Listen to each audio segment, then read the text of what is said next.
আসসালামু আলাইকুম ওরহমতুল্লাহি ওবারাকাতু।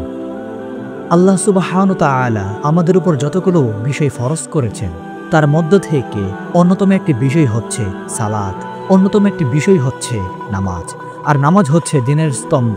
নামাজ হচ্ছে আল্লাহ ও বান্দার মধ্যে সম্পর্কের এক মাধ্যম। কিয়ামতের দিন সর্বপ্রথম বান্দার নামাজের হিসাব নেওয়া হবে। যদি কারো নামাজ ঠিক হয়ে যায় তাহলে তার সমস্ত আমল ঠিক হয়ে যাবে। আর যদি কারো নামাজ ঠিক না থাকে তাহলে সে ক্ষতিগ্রস্তদের অন্তর্ভুক্ত হবে। একজন মমিন ও কাফের মধ্যে পার্থক্যই হচ্ছে নামাজ। নামাজ আদায় করা ঈমানের অংশ এবং নামাজ ছেড়ে দেওয়া কুফরের অংশ।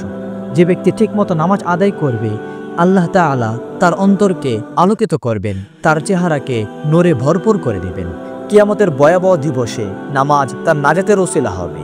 যে ঠিকমতো নামাজ আদায় করবে কিয়ামতের দিন নবী রাসূল, শহীদ, সত্যবাদী ও নেককার লোকদের সাথে তার হাসর হবে। আর যে সঠিকভাবে নামাজ আদায় করবে না তার আখিরাত অন্ধকারাচ্ছন্ন হবে। কাফের মুশরিকদের সাথে তার হাসর হবে।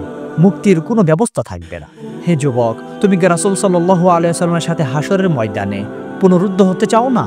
তুমি কি চাও না নবী রাসূল, মুক্তাদি ও সত্যবাদীদের সাথে তোমার হাসর হোক?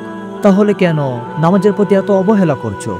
আজই চলে আসো সে মহান রবের ক্ষমার দিকে। আজই চলে আসো সে মহান রবের হুকুমত দিকে। আল্লাহ পাক রব্বুল আলামিন আমাদের সকলকেই আমল করা তৌফিক দান করুন।